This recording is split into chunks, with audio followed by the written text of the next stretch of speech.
રાજકોટમાં juvenile diabetes foundation દ્વારા type 1 diabetes અંગે કાર્યક્રમ યોજાયો હતો, જેમાં how to manage properly type 1 diabetes અંગે એજ્યુકેશન અને અવેરનેસ વિશે માહિતી આપવામાં આવી હતી. આ સાથે જ આ કાર્યક્રમમાં બહોળી સંખ્યામાં લોકો ઉપસ્થિત રહ્યા હતા. મારું નામ અપુલ દોશી, જુવેનાઇલ ડાયાબિટીસ ફાઉન્ડેશન રાજકોટના મેનેજિંગ ટ્રસ્ટી. અમે આજે પ્રમુખ સ્વામી ઓડિટોરિયમમાં એક એજ્યુકેશનલ પ્રોગ્રામનું આયોજન કરેલ છે. જે વર્લ્ડ ડાયાબિટીક ડે 14 નવેમ્બરને હોય છે, તેના અનુસંધાને આજે રવિવારે એક કાર્યક્રમનું આયોજન કરેલ છે. તેમાં આજે લગભગ 700-800 બાળકો તથા પરિવારજનોએ આ કાર્યક્રમનો લાભ લીધેલ છે.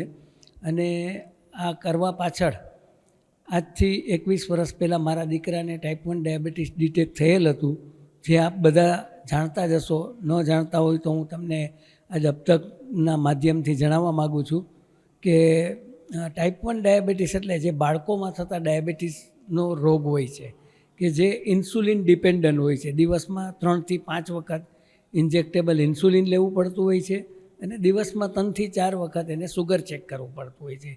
અતિશય પીડાદાયક અને અતિશય ખર્ચાળ રોગ છે. તેવા સૌરાષ્ટ્રમાંથી આજે 2050થી પણ વધુ બાળકો નિઃશુલ્ક અમારી સંસ્થામાં નોંધાયેલ છે. સમયાંતરે દર 2 મહિને અમે લગભગ આવું એજ્યુકેશનલ મોટિવેશનલ પ્રોગ્રામ કરતા હોઈએ છીએ.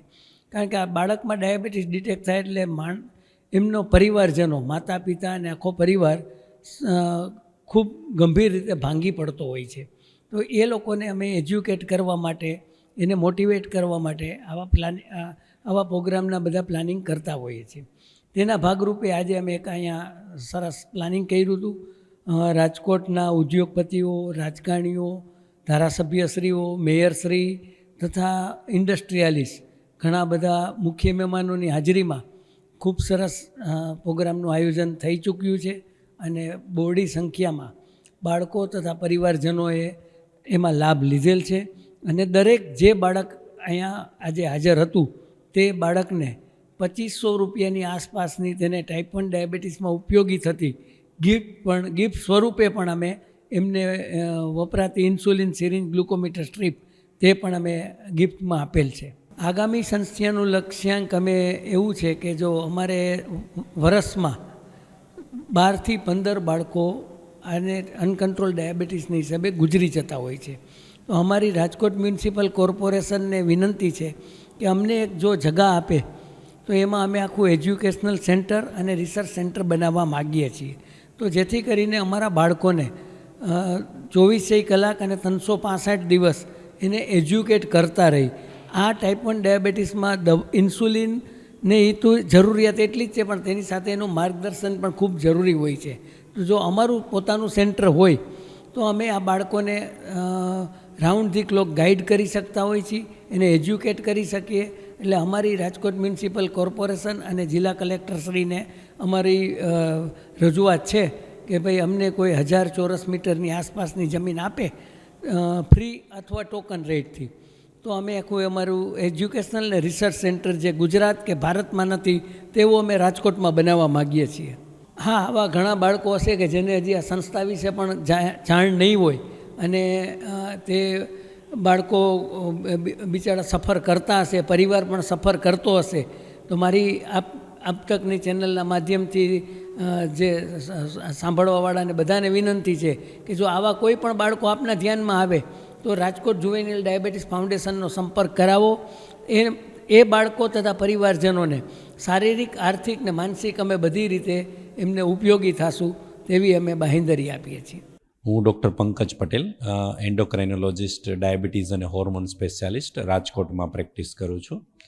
તો જે આજે આપણે મળ્યા છીએ, જે વર્લ્ડ ડાયાબિટીસ ડે નિમિત્તે ટાઈપ 1 ડાયાબિટીસ, જે બાળકોમાં થતું ડાયાબિટીસ કહેવાય, એની જાળવણી શું રાખવી, બાળકોએ રેગ્યુલર દૈનિક ધોરણે શું ધ્યાન રાખવું, ભવિષ્યમાં પ્રોબ્લેમ શું ન થાય એના માટે એના અવેરનેસ કેમ્પ અને એજ્યુકેશન નિમિત્તે આપણે મળ્યા છીએ અમે.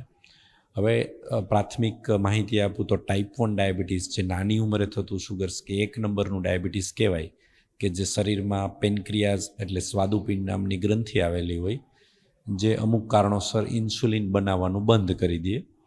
અને જેને કારણે બાળકોમાં સુગર્સનું લેવલ વધે એટલે એને ડાયાબિટીસ કહેવાય.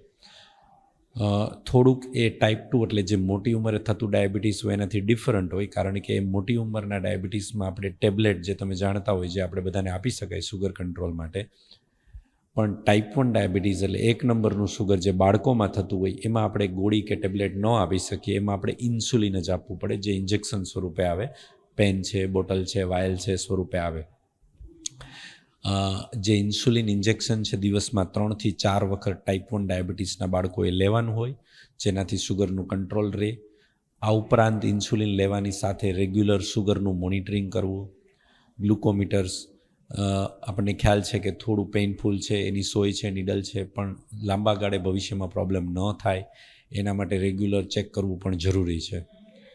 અઠવાડિયામાં ડેઇલી સિરિયલ રીડિંગ, દિવસના 3 થી 4 રીડિંગ્સ, વધુ જરૂર પડે તો 6 રીડિંગ જે રેગ્યુલર લેવા, 3 થી 4 વખત ઇન્સ્યુલિન લેવા. સુગરના જે રિપોર્ટ્સ આવે જે ગ્લુકોમીટર્સમાં અને લેબોરેટરીમાં એ પ્રમાણે આપણે ડોઝનું એડજસ્ટમેન્ટ કરવું. ડાયાબિટીસમાં ભવિષ્યમાં પ્રોબ્લેમ ન થાય એના માટે અમુક લેબોરેટરી રિપોર્ટ્સ આપણે વર્ષે કરાવવા પડતા હોય.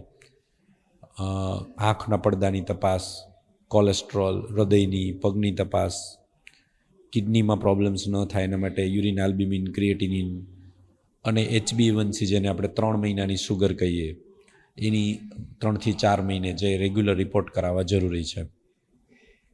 આ ઉપરાંત સુગર કંટ્રોલ માટે ઇન્સ્યુલિન, રેગ્યુલર તપાસ અને ફિટનેસ મેન્ટેન માટે રેગ્યુલર એક્સરસાઇઝ, 30 થી 40 મિનિટ ચાલવું, યોગા, મેડિટેશન, સ્ટ્રેસનો કંટ્રોલ, વ્યસન કંટ્રોલ એ પણ બહુ જરૂરી છે.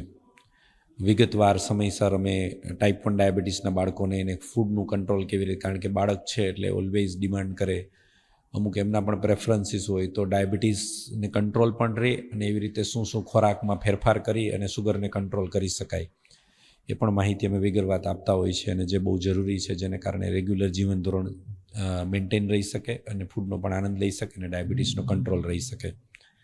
આ ઉપરાંત કોમ્પ્લિકેશન ન થાય એના માટે મેં વાત કરી એ પ્રમાણે અમુક રિપોર્ટ સમયાંતરે કરવા અને ડૉક્ટર્સને બતાવવું અને ડૉક્ટર્સના જે સલાહ મુજબ રેગ્યુલર ડોઝ એડજસ્ટમેન્ટ કરવું જે જરૂરી હોય છે.